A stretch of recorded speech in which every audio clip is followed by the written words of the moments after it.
Good evening, ladies and gentlemen. My name is Nemeko Nyekodiri. If not the urgent steps that Donald Trump had taken, with what he has started, the trade war to halt what I call the American drift, the way America was going, very soon it will have gotten to a point when they will outsource their military. Most people do not understand the depth of the wrath and the tide that the actions of Donald Trump is intended to stem and the storm that he wanted to roll back. I've never seen any country that, as much as possible, that have the kind of power, the kind of leverage, the kind of capacity that America has, that will not want to be, to a great extent, self-sufficient. No nation is 100% self-sufficient, but every nation strives to be self-sufficient. Every nation strives not to put their lives or their destinies in the hand of anybody. That is why today Russia practically holds Europe at the jugular because of this huge gas reserve, because of the gas need of Europe to heat and to do a lot of domestic activities. So that is why if Russia sneezes, the whole of Europe panics, because practically most of the gas consumption, most of the energy consumption in Europe comes from Russia.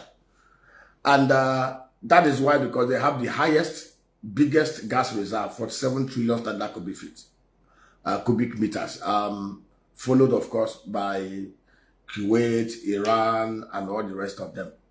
So what Trump is trying to do is to stem the tide. And I will explain to you what I mean by stem the tide.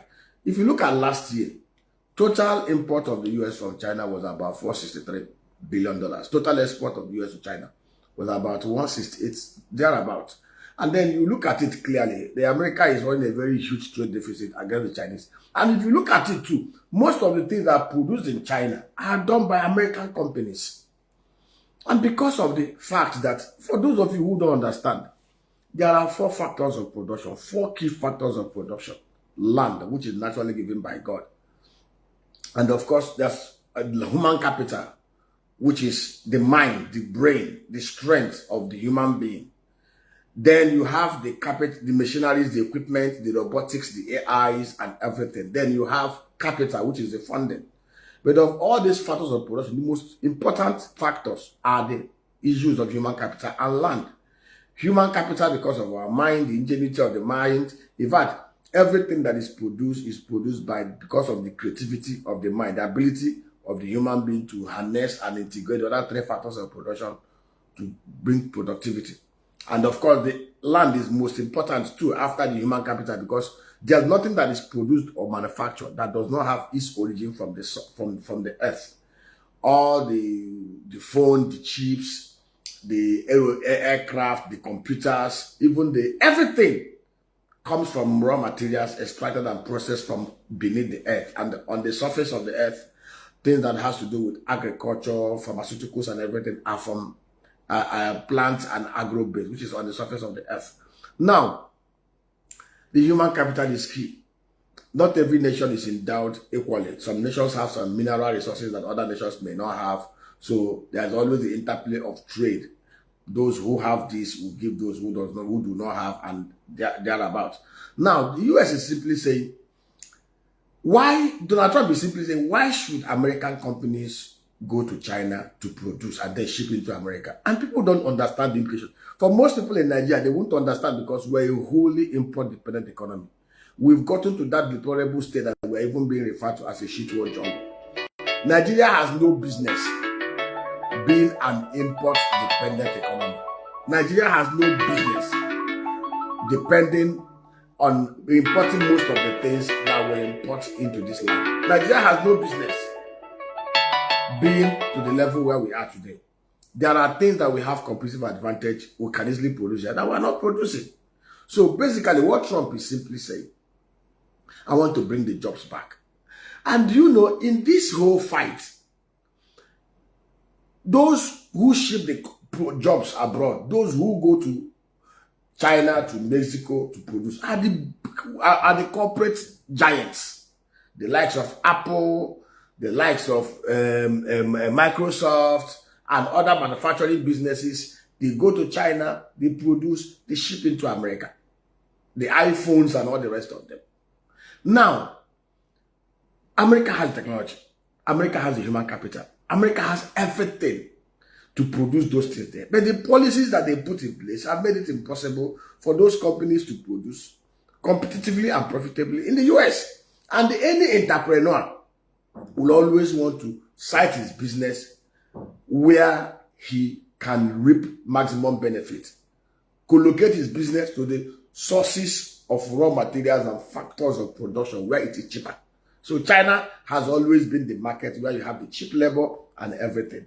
And the way America was going, budget deficit back to back, year on year, trade deficit back to back, year on year. The same thing. Why America is not even feeling the pinch the way they should have been feeling? Because the dollar, which is the universal, the convertible currency, is printed in the US. For a country like Nigeria, that our currency is not convertible. If what had been happening in America, the same thing had been happening in Nigeria, productivity is tanking. Shipping the jobs, shipping the productivity to other countries. And the guy is very simply saying, in areas where we have competitive advantages, then we will try to protect the local industry. I'll give you an example. The automobile industry. In places like Detroit, Michigan, the most of the car manufacturing factories there are producing at 40% capacity because the jobs have been shipped to Mexico, where they produce, General Motors produce the vehicles and bring to America.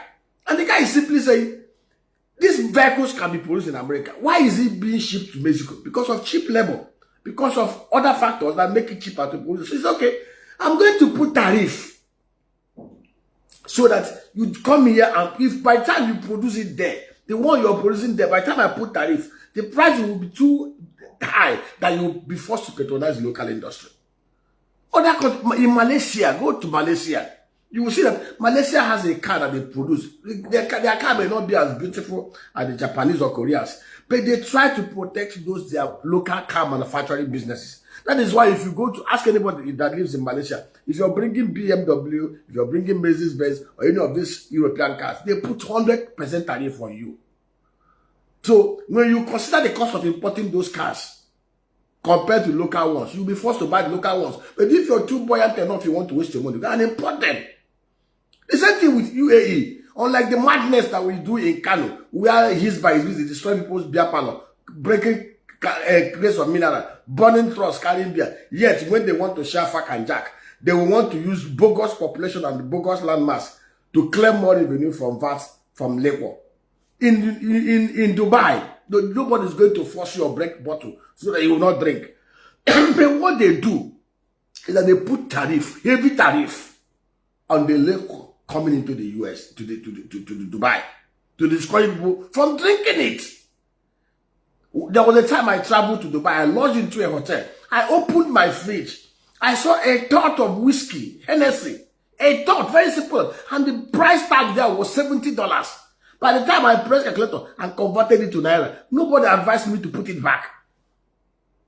So the truth is, you may not like Donald Trump. You may not like his swashbuckling approach towards this matter. Some people are saying, why not call the nations quietly? Do you know if he had called them quietly and they did not budge? Do you even need to call them quietly to tell them, for them to know what they are doing to America? It's not good. They are raping America.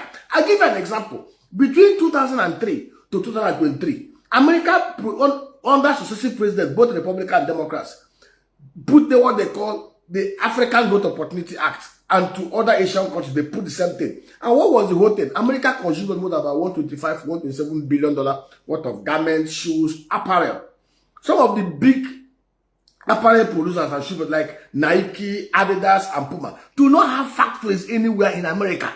They don't own their own factory. They do what they do is contract production. And most of those productions are done in places like China, in places like Bangladesh, in places like Vietnam. They design what they want and they give it to those people to produce for them, and they will ship it around the world. And between these three companies, they have to over $80 billion. Nigeria, which had a massive hub of fine apparel makers, we have some of the best tailors, some of the best cobblers. With what we lack is that we have not put in place the focused, intentional productivity and manufacturing intentions and plan and program to boost productivity in that sector so that the likes of Nike and Puma and others can begin to contract produce in Nigeria. And we've done tons of proposals to the governments of the day on how we can turn Aba and Onitsha and Kano into a massive apparel and garment and shoe producing hub that will be so beautiful, that will be so price competitive that the likes of Puma and others will be buying things from here and shipping to the US. But our governments, we are not intentional. We are not scientific. We just collect far, collect jack, share and loot, and we keep on living back home in life. Trump to say Vietnam was enjoying this tariff-free export into America. Yeah, despite the fact that they were exporting over $5 billion into America, they also placed tariff of 90% on goods coming from America to Vietnam. That is wickedness. And the guy simply said, you can't continue to rape us. You can't continue to rape our economy. In the way they were going, America, today go and look at American debt profile. Because they are balances, we are not balancing. And the guy is simply saying, hey guys, we need to step back. The way we are going, if our care is not taken, we even begin to outsource our military to the other nations. So those things they can produce competitively in America. Let us produce them here. If you're a Chinese person, you have a factory you want to produce, come to America, zero tariff. We will give you incentive to produce in America. If you're an American company, you want to leave America to go and produce in China, then if you produce there, I will put tariff on you to make it expensive for you to sell in America. So that those who are locally producing in America, who are creating jobs, will be able to produce and sell to the market. That is the biggest market in the whole world, a $20 trillion market. What is the consumption capacity in Nigeria? What is our purchasing power here in Nigeria? Over 197, 200 million Nigerians live under poverty. Less than 110,000 naira income. For $64 income per month. Most Nigerians live on less than $1,000 income per annum. Over 197 Nigerians live on less than $1,000 income per annum. Fact check me. So when the whole world is talking about purchasing power, who is going to lose, we shouldn't be talking. Because if we had lived up to our capacity and potentials in 1970 to now, today we will have a $2.7 trillion economy. As at 1970, our GDP was $12.3 billion. South Korea was $9.3 billion. Brazil was $17 billion. Fast forward, 55 years after, Brazil GDP is $2.3 trillion. South Korea is $1.7 trillion. Nigeria, $200 billion. 222 lazy and unproductive people. And we're all going to do cho. We know what we can do to make Nigeria productive. And now, we've not even gotten to the level. We have not even entered the industrial stage. We produce nothing. And I ask this question. This is the only country where, year on year, the customs and excise department will boast of how they double the revenue. Double revenue doing what? Extracting money from importers who are producing, who are bringing no value. And I ask myself, one of the lowest hanging fruit for us is agriculture, mechanized and tech agriculture, that can give us about $200-300 billion annually. But we are not doing anything mechanized and tech about it. I'll give you an example. If we are a smart thinking country, look at Netherlands. 1.6 million hectares of arable land. They have over 1,025,000 tractors. Tractor population of about 2,500 per 100 kilometers. If we are very, very smart, Nigeria is a place where you should have at least 2 million tractors and bulldozers, at least 100,000 bulldozers. In every of the 8,809 electoral ward, we should be able to have at least a mechanized agro cluster done under PPP arrangement. I'll give you an example. Today, if we are smart, things that has to do with that will catalyze production. Today we produce cocoa and we sell the cocoa bean. Total cocoa bean market is about $10 billion. But the chocolate market is about $120 billion. They will pick the raw materials here, go and do chocolate and they will ship back to us. But if we are very, very smart, we don't produce those equipment to process the cocoa into cocoa powder, cocoa butter, cocoa chocolate and everything.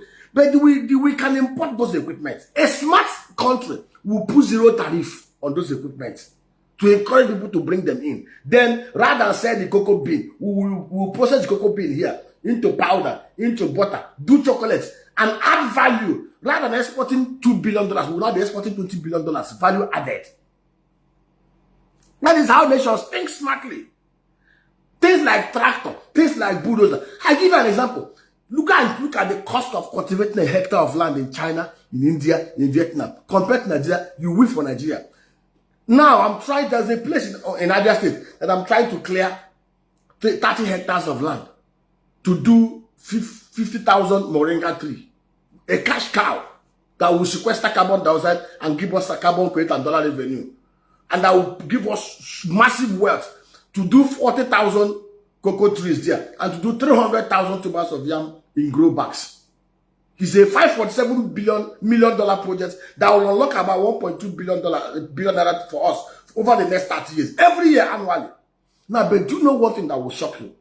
The whole of the Southeast, there is only 1 or 2 places where you can hire D8 bulldozers, and those are rickety bulldozers. And to hire one bulldozer now, they are calling 600,000 naira. Then you will provide them with diesel money for 200 liters of diesel. In fact, it will cost you average of 1 million naira to just clear 1 hectare of land, 15 plus of land. You've not even talked about tractor to harrow it and to ridge it and other things. But it is so because of the issue of demand and supply. There are no mechanized, and when you touch the government, they will tell you they want to go and import tractor. A tractor that is sold for 25 million, they will tell you they use 180 million to import it because they want to overinflate the contracts. But in a very right-thinking economy, what they will have done is to look for commercial agripreneurs like us. Like we have always written to them how we can work together and set up clusters in every local, every electoral ward. Mechanized clusters. In fact, as I'm talking to you, we are bringing in 100 tractors. We are bringing in 3 bulldozers. And we are going to put them in key locations in the Southeast. What we want to do is to crash down the price of cultivating 1 hectare from 1 million naira to about 200,000. Because we know if I bring in a tractor for a cost of 25 million and I lease the tractor out every day at 150,000 naira to do 1 hectare, which it can do your calculation. Even if it was for 330 days, I will recover my money in 1 year. But because we work with people who overinflate things, government has no business buying tractors and dashing out. All that they will have done is to encourage the private sector, provide guarantees. We will bring this in and support farmers. And that is what we are doing. And then those tractors now, as I'm bringing it in, they are going to put tariff on it, which is going to also increase my costs. Today, we decided to do what we did, to reverse what the Indonesians did. The Indonesians and Malaysians came to West Africa to pick the palm seedlings. The palm tree is not indigenous to the Malaysians and the Indonesians. It is just West Africa. As of 1965, under Michael Okpara, we controlled 45% of the global palm oil market. Today, we don't even produce 50% of what we consume here. We are importing from Cote d'Ivoire and the Benin Republic. Malaysia and Indonesia control 85% of that market that is today sized at $82 billion. If we had maintained our hold and trajectory growth, by now we would have been exporting $38 billion worth of the palm products. But why we have failed is because we don't even know how to cultivate the high-grade species. We don't even understand the fact that we should be able to import those machineries that we can import to enable us process and produce. Because we are not thinking. There is no sustained plan in terms of equipment leasing, equipment purchases, financing single-digit money, at lower single-digit money for 10 years with 5-year moratorium. Such kind of thoughts do not come to our mind. Because we don't have any policy, any manufacturing policy, any trade policy that is well-intentioned to make here a productive hub. And that is the problem. So when nations are talking, Nigeria is not even anywhere in the equation. The truth is, every nation will want to protect itself. Every nation will want to... Okay, look at China. The West is talking about, oh, the ozone layer is depleting. The world is coming to an end. Nigeria, we have over $302 billion worth of coal resources. Surface coal, low sulfur. We are not tapping into it. We have over $1.4 trillion gas deposits. 206 trillion standard cubic feet of gas. We are not harnessing it. We have over 37 billion barrels of crude. We are not even doing anything about it. Yet, the whole world is telling us, oh, you have to go green. The same China, every year, China emits 11.9 billion tons of carbon into the air. But the same China also earns more revenue than any country in terms of carbon credit. The carbon credit market is a $403 billion market. It's going to go to about $1.6 trillion over the next 10 years. China has over 7 million bamboo plantation to sequester carbon dioxide and other things that they are doing.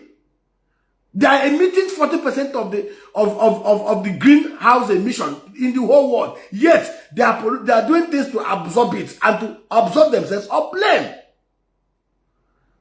We in this part of the world, we are not thinking. China fires 40% of their industrial complex with coal. We have the best coal in the whole world. Surface coal, low sulfur. We have the best crude oil in the whole world. The sweet breads. But we are doing nothing about it. We are not harnessing them. We have gypsum. We have everything. We are not harnessing them. We are not processing nothing. May God have mercy on us. The truth is that the day Nigeria wakes up, the day Africa wake up, as at 1966, the whole world was comparing us to catch up with China and Russia, USSR. We were the hope of Africa and the black nation. But today, we've become the shithole jungle of the poorest human beings on planet Earth. God have mercy on us because make I go sleep.